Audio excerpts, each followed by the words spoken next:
Hello guys, welcome back to this channel Explore the Cruise. இந்த வீடியோவில் என்ன பார்க்க போகிறோன்னா மெடிக்கல் டிசம்பர்க்னா என்ன, சைன் ஆஃப்னா என்ன, சிக் லீவ் என்ன, அதுக்கப்புறம் பார்த்தீங்கன்னா எனக்கு என்ன ஆச்சு, நான் எதுக்கு மெடிக்கல் டிசம்பர்க்கான இதை பற்றி இந்த வீடியோவில் பார்க்கலாம். வாங்க வீடியோக்குள்ளே போகலாம்.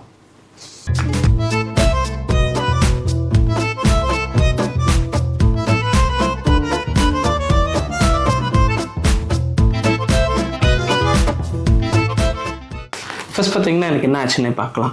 ஆக்சுவலாக கையில் ஒரு சின்ன பிரச்சனை, நம்ம வெயிட் லிஃப்ட் பண்ணுறதுனால பெயின் ஆக ஸ்டார்ட் ஆச்சு. ஃபஸ்ட்டு இங்கே வெஸ்ட்லேருந்து ஸ்டார்ட் ஆகி அதுக்கப்புறம் இந்த ஃபுல் இடமே பெயின் ஆக ஸ்டார்ட் ஆச்சு. ஷிப்லேயே ஹாஸ்பிட்டல் இருக்கிறதுனால அங்கே போய் என்னென்னு பார்த்தேன். ஃபஸ்ட்டு பார்த்தப்போ என்ன பண்ணாங்க, ஒரு ஜெல் மாதிரி அப்ளை பண்ணி இந்த மாதிரி ஒரு பேண்ட் கொடுத்து சிக் லீவ் கொடுத்து ரெஸ்ட் எடுக்க சொல்லிட்டாங்க. அதுக்கப்புறம் ரெஸ்ட் எடுக்கும்போது அந்தளவுக்கு பெயின் இல்லை, ஏன்னா நம்ம கையை யூஸ் பண்ணால் தானே பெயின் இருக்கும். நம்ம அந்தளவுக்கு யூஸ் பண்ணாமல் ரெஸ்ட்டில் இருக்கும்போது அந்தளவுக்கு பெயின் இல்லை. அதுக்கப்புறம் நெக்ஸ்ட் டே ப்ரொசீட் பண்ணும்போது பெயின் இல்லை, ஒர்க் போங்க அப்படின்ற மாதிரி சொல்லிட்டாங்க. திருப்பி ஒர்க் போய் அங்கே ஏதாவது ஒர்க் ஸ்டார்ட் பண்ண பிறகு பெயின் ஸ்டார்ட் ஆகிடுச்சு. அதுக்கப்புறம் ஹாஸ்பிட்டல் வந்தால் one day again sick leave கொடுத்து ரெஸ்ட் எடுங்கன்னு சொல்லிட்டு ரெஸ்ட் எடுக்க சொல்லிட்டாங்க. அடுத்த டே திருப்பி போனால் திருப்பி உங்களுக்கு ஓகேன்ட்டு ஒர்க் போக சொல்லிட்டாங்க. இதேமாரி பார்த்தீங்கன்னா ஒரு 5-6 தடவை கிட்டத்தட்ட ஒரு 10 days இந்தமாரி ரொட்டீன் ஆகிட்டே இருந்துச்சு. அதுக்கப்புறம் ஒரு கட்டத்துக்கு அப்புறம் நான் சொல்லிட்டேன், என்னால் ஒர்க் பண்ண முடியாது. ஸோ எனக்கு இது என்னன்னு தெரிஞ்சாகணும். இது தெரியாமல் எப்படி நான் இது மாதிரி மாறி இருக்கிறது எனக்கு செட் ஆகாது.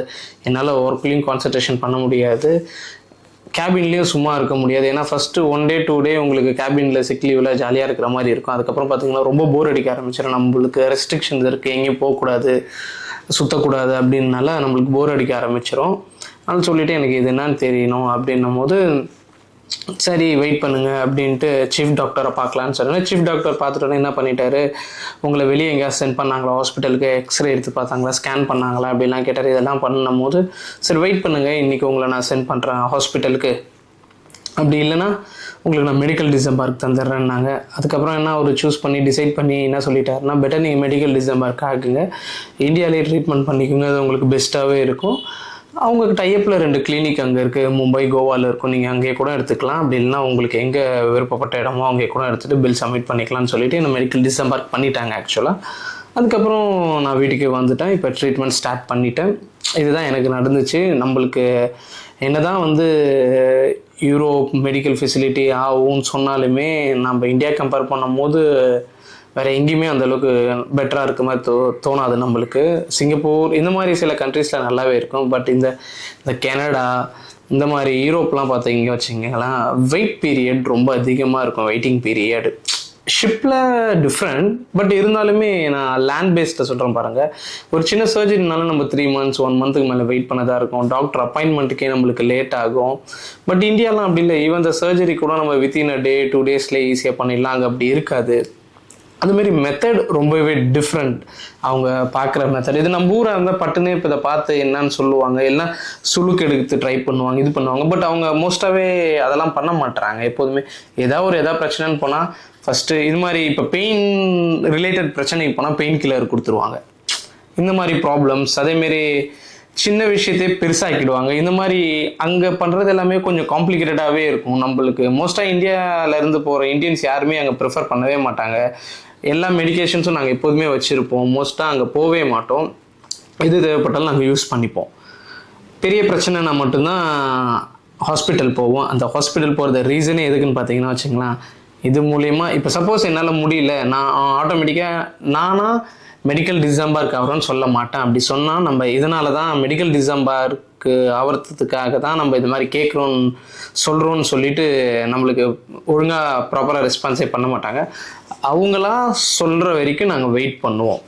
எதனால மெடிக்கல் டிசம்பர்க் ஆகிறத எல்லோரும் ட்ரை பண்ணுறோம், இந்த மாதிரி பிரச்சனை இல்லைன்ற சொல்கிறேன். மெடிக்கல் டிசம்பர்க்கும் சைன் ஆஃப்க்கும் உள்ள டிஃப்ரென்ஸ் என்னன்னு நான் சொல்கிறேன். மெடிக்கல் டிசம்பர்க்கில் பார்த்தீங்கன்னா உங்களுக்கு ஃபர்ஸ்ட் ஆஃப் ஆல் நான் ஒரு 5 months கான்ட்ராக்ட் கம்ப்ளீட் பண்ணிட்டேன். என்னோடய கான்ட்ராக்ட் பார்த்தீங்கன்னா 8 months இருக்குது. எனக்கு பேலன்ஸ் 3 months. நான் 5th monthலேயே எனக்கு முடிஞ்சிருச்சு. என்னால் முடியலன்னு நான் வீட்டுக்கு வந்துட்டேன். இந்த பேலன்ஸ் 3 month இருக்குது பார்த்தீங்களா, இந்த 3 monthக்கும் பர் மந்த் நம்மளோட பேசிக் வேஜஸ் நம்மளுக்கு அக்கௌண்ட்டில் கிரெடிட் ஆகும். இப்போ depends upon the position 100 to 300 100 to 500 USD வரைக்குமே வரும். இப்போ நான் அந்த 3 months வந்தேன்னா என்னோட பேசிக் வேஜஸ் என்னன்னா எனக்கு மந்த்லி கிரெடிட் ஆகிட்டே இருக்கும். இது ஒரு ப்ளஸ். ஓகேங்களா. செகண்ட் பார்த்தீங்கன்னா ஃப்ளைட் சார்ஜஸ். நம்ம மெடிக்கல் டிசம்பர்க் ஆகும்போது நம்மளோட ஃப்ளைட் சார்ஜஸ், ரூம் சார்ஜஸ், அங்கேருந்து வர்றது செலவு எல்லாமே கம்பெனி பார்த்துக்கும். கேப் பிக் பண்ணுறது இது எல்லாமே நம்ம எதுக்குமே பே பண்ண வேண்டியதாக இருக்காது. இது 2வது பாயிண்ட். இதுதான் மெயின் பேசிக்கு. அதுக்கப்புறம் 3வது பார்த்தீங்கன்னு வச்சுங்களேன், இந்த ட்ரீட்மெண்ட்டுக்கு உண்டான எல்லா செலவுமே கம்பெனியே பார்த்துக்கும். நம்ம ₹1 பே பண்ண தேவையில்லை.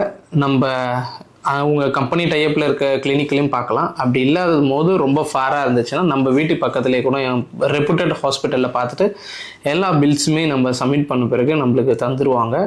ஈவன் நீங்கள் பே பண்ணிவிட்டு தருவாங்கன்றதை விட நீங்கள் இந்த மாதிரி ட்ரீட்மெண்ட் எடுக்க போகிறோம் அப்படின்ட்டு ஒரு கொட்டேஷன் வாங்கி நீங்கள் அவங்களுக்கு மெயில் சென்ட் பண்ணிட்டாலே ஆட்டோமேட்டிக்காக அந்த பேமெண்ட் வந்த பிறகு கூட நீங்கள் ட்ரீட்மெண்ட் எடுத்துக்கலாம்.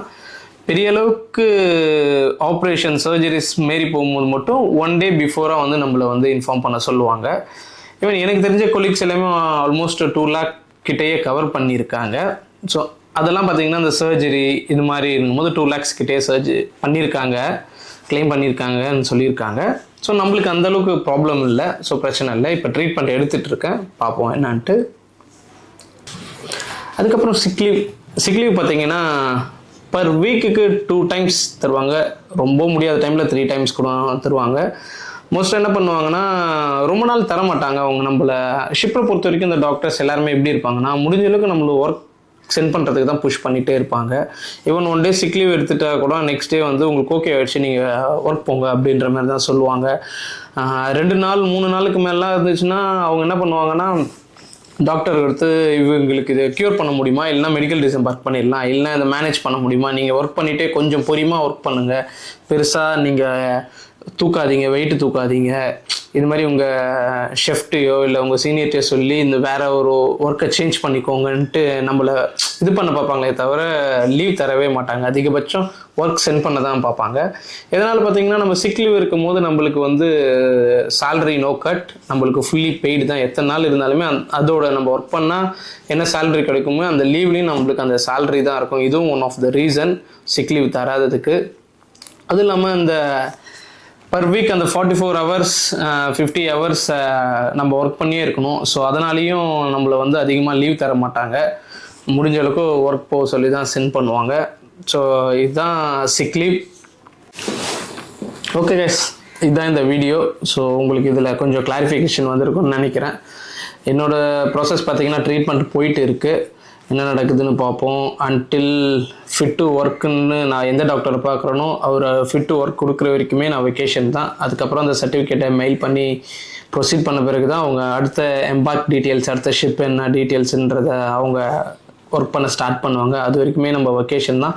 பார்ப்போம். ஃப்யூச்சரில் உங்களை பார்க்குறேன். என்னென்ன ஃப்யூச்சர் வீடியோவில் உங்களை அப்டேட் பண்ணுறோம். ஓகேவா, பாய்.